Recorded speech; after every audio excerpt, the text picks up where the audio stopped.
Hello മക്കളെ, welcome back to Xylem learning. Faisal സാറാണ്.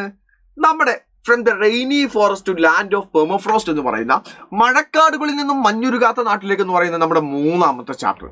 ഈ ചാപ്റ്റർ മുതലാണല്ലോ നമ്മുടെ ക്രിസ്മസ് എക്സാമിനേഷൻ ഏറ്റവും കൂടുതലായിട്ട് ക്വസ്റ്റ്യൻ ചോദിക്കുന്നത്. ക്രിസ്മസ് എക്സാമിനേഷൻ നല്ല മാർക്കിന് ക്വസ്റ്റ്യൻ ഉണ്ടാവുന്ന ഒരു ഭാഗവുമാണ് ഈ ഭാഗം. ഇതിലാണെങ്കിലോ പഠിക്കാൻ ഏറ്റവും എളുപ്പം മക്കളെ. എങ്ങനെയാണെന്നറിയോ? ഈ ചാപ്റ്റർ ശരിക്കും പറയുന്നത് ഒന്ന് നമ്മുടെ ഏറ്റവും തണുപ്പ് തറഞ്ഞിട്ടില്ല ടണ്ട്ര റീജിയനെ കുറിച്ചും, അതുപോലെ തന്നെ രണ്ടാമത്താണെന്നുണ്ടെങ്കിൽ നമ്മുടെ ഇക്വറ്റോറിയൽ റീജിയൻ ഭൂമധ്യരേഖ പ്രദേശത്തെ കുറിച്ച് മാത്രമാണ് പറയുന്നത്. ശരിക്കും എന്തെയാണ് അത് രണ്ടിന്റെയും ഡീറ്റെയിൽ പഠിച്ചാൽ തന്നെ ഈ ചാപ്റ്റർ കംപ്ലീറ്റ് ആയിട്ട് നമുക്ക് പഠിക്കാൻ പറ്റും. പക്ഷെ അതാണെങ്കിലോ ഒരുപാട് ഡീറ്റെയിൽ എടുത്ത് പറയുന്നുണ്ട്. പക്ഷെ അതിന് ഞാൻ ഏറ്റവും എളുപ്പത്തിൽ നിങ്ങൾക്ക് മനസ്സിലാക്കി തരാമോ? വളരെ ഷോർട്ടായിട്ട് ഞാനിതിനെ അറേഞ്ച് ചെയ്ത് വെച്ചിട്ടുണ്ട്. മക്കൾ കൃത്യമായിട്ട് അത് പഠിച്ചാൽ തന്നെ ഏകദേശം ഇവിടെ നിന്ന് ഒരു എസ്എ ക്വസ്റ്റ്യൻ വരികയാണെങ്കിൽ അടിപൊളിയായിട്ട് നിങ്ങൾക്ക് എഴുതാൻ പറ്റും. കാണിച്ചു തരട്ടെ അത്. ഓക്കെ, ദ ഫസ്റ്റ് വൺ എന്ന് പറഞ്ഞാൽ ഇതാണ് ഇക്വറ്റോറിയൽ ക്ലൈമാറ്റിക് റീജിയനെ കുറിച്ചിട്ടും അതുപോലെ തന്നെ ടണ്ട്ര റീജിയനെ കുറിച്ചിട്ടുള്ള മലയാളത്തിലും ഇംഗ്ലീഷിലുമുള്ള കമ്പാരിസൺ എന്ന് പറഞ്ഞാൽ അതേസമയം മലയാളത്തിലെ കമ്പാരിസൺ ഇപ്പുറത്തും കൊടുത്തിട്ടുണ്ട്. അതൊക്കെ രണ്ടും സെപ്പറേറ്റ് ചെയ്തിട്ട് തന്നെ മക്കൾക്ക് കാണാം അല്ലേ. അപ്പൊ ഫസ്റ്റ് നമുക്ക് ഇത് ചെയ്യുന്നു പറയുന്നു. നമ്മൾ ആദ്യം ഇംഗ്ലീഷ് മീഡിയം പറഞ്ഞിട്ട് ഞാൻ നേരെ മലയാളം മീഡിയത്തിലേക്ക് വരാം കേട്ടോ മക്കളെ. Just wait. നമ്മൾ ഇവിടെ നോക്കുന്ന സമയത്ത് ഇപ്പൊ ഇക്വറ്റോറിയൽ ക്ലൈമാറ്റിക് റീജിയനും ടണ്ട്ര റീജിയനും തമ്മിലുള്ള ഡിഫറൻസുകൾ എന്താ നോക്കുകയാണെങ്കിൽ ദ ഫസ്റ്റ് വൺ അതിന്റെ ലൊക്കേഷൻ. അതിന്റെ ലൊക്കേഷൻ എന്ന് പറയുന്നത് എവിടെയാണ് മക്കളെ? നമ്മുടെ ഇക്വറ്റോറിയൽ റീജിയൻ എന്ന് പറയുമ്പോൾ അത് ഇക്വേറ്റർ 0 ഡിഗ്രി ലാറ്റിറ്റ്യൂഡ്സിലായിരിക്കും ഉണ്ടായിരിക്കുക. അപ്പൊ ടണ്ട്ര റീജിയൻ ആണെങ്കിലോ അത് ആർട്ടിക് സർക്കിളിലാണ് ഉണ്ടാവുക. അത് എവിടെ ഉണ്ടാവുക? ആർട്ടിക് സർക്കിൾ അഥവാ near to North Pole. North പോളിനടുത്താണല്ലോ ആർട്ടിക് സർക്കിൾ, 90 ഡിഗ്രിയുടെ ഭാഗത്താണല്ലോ ഉള്ളത്. സോ അതാണ് ഫസ്റ്റത്തെ കാര്യം മനസ്സിലാക്കേണ്ടത്. അതുപോലെ അവിടുത്തെ ടെമ്പറേച്ചർ എങ്ങനെ ഉണ്ടാവും? ഇക്വറ്റോറിയൽ റീജിയൻ എന്ന് പറഞ്ഞാൽ ഹൈ ടെമ്പറേച്ചർ ഉണ്ടായിരിക്കും. ഓൾവേസ് ഹോട്ട്, എപ്പോഴും ചൂടായിരിക്കും. ഒരു 25 to 30 ഡിഗ്രി 35 ഡിഗ്രി ഒക്കെ സെൽഷ്യസ് എപ്പോഴും ചൂടുണ്ടായിരിക്കും. അതേസമയം ടണ്ട്ര റീജിയൻ അങ്ങനെയല്ല, ഭയങ്കര തണുപ്പാണ്. ആൾവേസ് കോൾഡ്, എപ്പോഴും തണുപ്പായിരിക്കും ഉണ്ടായിരിക്കുക. Can below -30 degree Celsius, -30 degree വരെ. ഇവിടെ നമ്മൾ ഇതാണ് മനസ്സിലാക്കേണ്ടത്, ഇവിടെ മൈനസ് ആണ് കേട്ടോ. അത് കൃത്യമായിട്ട് ഓർക്കണം. -30 ഡിഗ്രി സെൽഷ്യസ് വരെ ഇവിടെ എന്തായിരിക്കും? ടെമ്പറേച്ചർ കുറവായിരിക്കും. റെയിൻഫോൾ ആണെങ്കിലോ നമ്മൾ എന്ത് ചെയ്യണം? ഇക്വറ്റോറിയൽ റീജിയൻ ആണ്, അതുകൊണ്ട് നല്ല ഇവാപ്പറേഷൻ ഉണ്ടായിരിക്കും. അതുകൊണ്ട് തന്നെ heavy rainfall in the all year. വർഷം മുഴുവൻ നല്ല മഴ കിട്ടാറുണ്ട്. ഇവിടെയാണ് വെരി ലിറ്റിൽ റെയിൻഫാൾ, കുറച്ച് മഴയെ കിട്ടുള്ളൂ. സ്നോഫാൾ ഒക്കെ കമ്പാരിറ്റീവ്ലി എന്ത് ചെയ്യാറുണ്ട്? ഇടയ്ക്കൊക്കെ സ്നോഫാൾ ഉണ്ടാവാറുണ്ട്. ഇനി നമ്മൾ എന്ത് ചെയ്യുന്നു? അവിടുത്തെ സീസണുകൾ നോക്കാം. Equatorial region no real season, correct ആയിട്ടൊരു സീസൺ ഒന്നുമില്ല. Hot and wet all year, എല്ലാ സമയത്തും ഭയങ്കര ചൂടായിരിക്കും ഉണ്ടാവുക. ഇവിടെയാണെങ്കിലോ ലോങ് വിന്റർ, ഫുള്ള് തണുപ്പാ. ഷോർട്ട് ആൻഡ് കൂൾ സമ്മർ, വളരെ കുറച്ച് സമയം മാത്രമാണ് ഒരു സമ്മറൊക്കെ എന്ത് ചെയ്യാറുള്ളത് വരാറുള്ളത്. ആ സമയത്ത് തന്നെ ഒരു 0 ഡിഗ്രി 5 ഡിഗ്രി സെൽഷ്യസിന്റെ ഒക്കെ ഉള്ളിലാണ് വരാറുള്ളത്. എപ്പോഴും തണുപ്പുള്ള ഒരു കാലാവസ്ഥയായിരിക്കും അവിടെ ഉണ്ടാവാറുള്ളത്. ഇനി നമ്മൾ എന്ത് ചെയ്യുന്നു? സൺലൈറ്റ് നോക്കാം.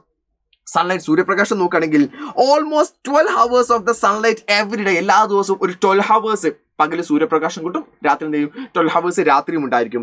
ഇവിടെയാണെങ്കിലോ വെരി ലിറ്റിൽ സൺലൈറ്റ്, വളരെ കുറച്ചാണ് സൂര്യപ്രകാശം കിട്ടാറുള്ളത്.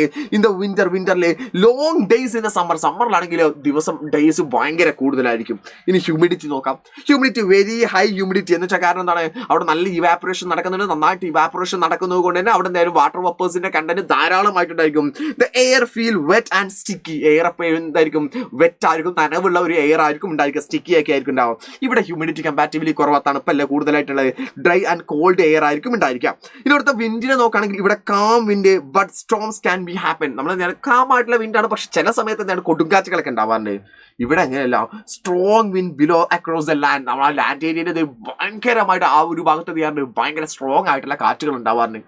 ഇംഗ്ലീഷ് മീഡിയം അല്ലായിട്ടുള്ളൂ, ഇതിന് മലയാളം മീഡിയം വേണ്ടേ? യെസ്, മലയാളം മീഡിയം മക്കൾക്ക് വേണ്ടി ഞാൻ ഇത് അവിടെ വെച്ചിട്ടുണ്ട് മക്കളെ. ഇവ തമ്മിലൊരു കമ്പാരിസൺ നോക്കാം. മലയാളം മീഡിയം മക്കളെ, നിങ്ങളാണ് ഇനി നോക്കേണ്ടത്. ഇതിന്റെ സ്ഥാനം എന്ന് പറയുന്നത് ഭൂമധ്യരേഖയുടെ അടുത്താണ്. ഭൂമധ്യരേഖാ പ്രദേശം എന്ന് പറയുന്നത് ഇതാണെങ്കിലും വടക്കേ ധ്രുവത്തിന് സമീപമാണ്, അഥവാ കൃത്യമായിട്ട് പറയാൻ ആർട്ടിക് സർക്കിൾ, ആർട്ടിക് വൃത്തത്തിലല്ല കേട്ടോ.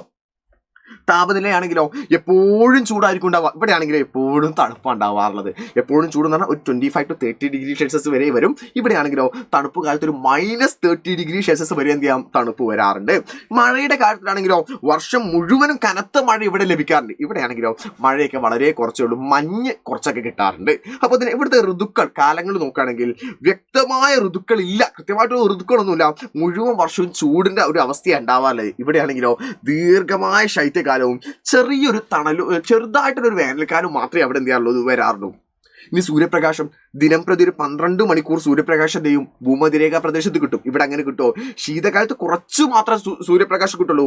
വേനലിൽ നീണ്ട ദിവസങ്ങൾ ഏകദേശം 3 മാസത്തോളൊക്കെ ലെങ്തിയസ്റ്റ് ആയിട്ടുള്ള ദിവസങ്ങൾ നമ്മൾ ഡീറ്റെയിൽ പഠിച്ചിട്ടുണ്ട് അല്ലേ. പിന്നെ ഈർപ്പം നമ്മൾ എന്താണ് വെള്ളത്തിന്റെ അളവ് നോക്കുകയാണെങ്കിൽ വളരെ കൂടുതലാണ്. കാരണം എന്താണ് നല്ല ബാഷ്പീകരിച്ചിട്ട് വെള്ളമൊക്കെ എന്ത് ചെയ്യുന്നുണ്ട് അന്തരീക്ഷത്തിലേക്ക് വരുന്നത് കൊണ്ട് തന്നെ അവിടെ വെള്ളത്തിന്റെ അളവ് കൂടുതലായിരിക്കും. വായു ഈർപ്പമുള്ളതും അതുപോലെ തന്നെ സ്റ്റിക്കി ഇപ്പം നമ്മൾ എന്താണ് പറ്റി പിടിക്കുന്ന രീതിയിലേക്ക് ഉണ്ടാവാം. ഇവിടെ ഈർപ്പം കമ്പാരിറ്റീവ്ലി കുറവാണ്. വരണ്ടതും തണുത്തതുമായ വായു ആയിരിക്കും ഉണ്ടായിരിക്കാം. കാറ്റാണെങ്കിൽ ശാന്തമായ കാറ്റുണ്ടാവാം.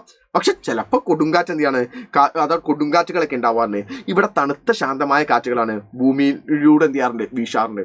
സോ സിംപിളി നമ്മൾ നോക്കുകയാണെങ്കിൽ ഈ ഒരു ഭാഗം ഈ ഒരു ചാപ്റ്ററും തന്നെ നമ്മൾ ഇത്രയും സിമ്പിളായിട്ട് നമുക്ക് പഠിക്കാൻ പറ്റും. പക്ഷേ ഇതിൻ്റെ ഡീറ്റെയിലുകൾ പഠിക്കേണ്ട എന്നല്ല, ഡീറ്റെയിലുകളൊക്കെ നമ്മൾ പഠിക്കണം. പക്ഷേ നമ്മളോട് ചോദിക്കുകയാണ് ഇപ്പോൾ ഇക്വറ്റോറിയൽ ഏരിയയെ കുറിച്ചിട്ട് ഒരു എസ്സേ എഴുതാൻ, ഇക്വറ്റോറിയൽ ഏരിയയെ കുറിച്ചിട്ട് ഭൂമധ്യരേഖാ പ്രദേശത്തെ കുറിച്ചിട്ട് ഷോർട്ട് നോട്ട് എഴുതാൻ നിങ്ങളോട് 4 മാർക്ക് ചോദിച്ചാൽ ഈ പോയിന്റുകൾ ധാരാളല്ലേ. നമ്മുടെ തുന്ദ്ര റീജിയനെ കുറിച്ച് ചോദിക്കുകയാണെങ്കിൽ ഇത് ധാരാളല്ലേ. ഇത് രണ്ടും അല്ലാതെ ഈ ഭാഗത്തും ചോദ്യം ചോദിക്കാനല്ലോ. സോ ഏറ്റവും എളുപ്പത്തിലുള്ള വഴിയാണ്. ഇതിന് കൃത്യമായിട്ട് നിങ്ങൾ മനസ്സിലാക്കിയേക്കാം. ഇത് നിങ്ങളുടെ നോട്ട്ബുക്കിലേക്ക് കൃത്യമായിട്ട് എഴുതിയേക്കാം. എഴുതൂലടാ, എഴുതി കഴിഞ്ഞിട്ടുണ്ടെങ്കിൽ തൊട്ട് താഴെ കമന്റ് ബോക്സിൽ ഐ റൈറ്റ് നോട്ട് വൺ എന്ന് ഞാൻ എന്താ എഴുതിയിട്ടുണ്ട് എന്നുള്ള താഴെ എന്തെങ്കിലും കമന്റ് ചെയ്തോ. ഇതുപോലത്തെ ഓരോ ചാപ്റ്ററിന്റെയും ഷോർട്ട് കട്ടുകൾ വേണമെങ്കിൽ താഴെ കമന്റ് ചെയ്തോ. ഇതുപോലത്തെ വീഡിയോകൾക്കായി ഈ ചാനൽ നിർബന്ധമായിട്ടും സബ്സ്ക്രൈബ് ചെയ്യാം കേട്ടോ. So Tata by.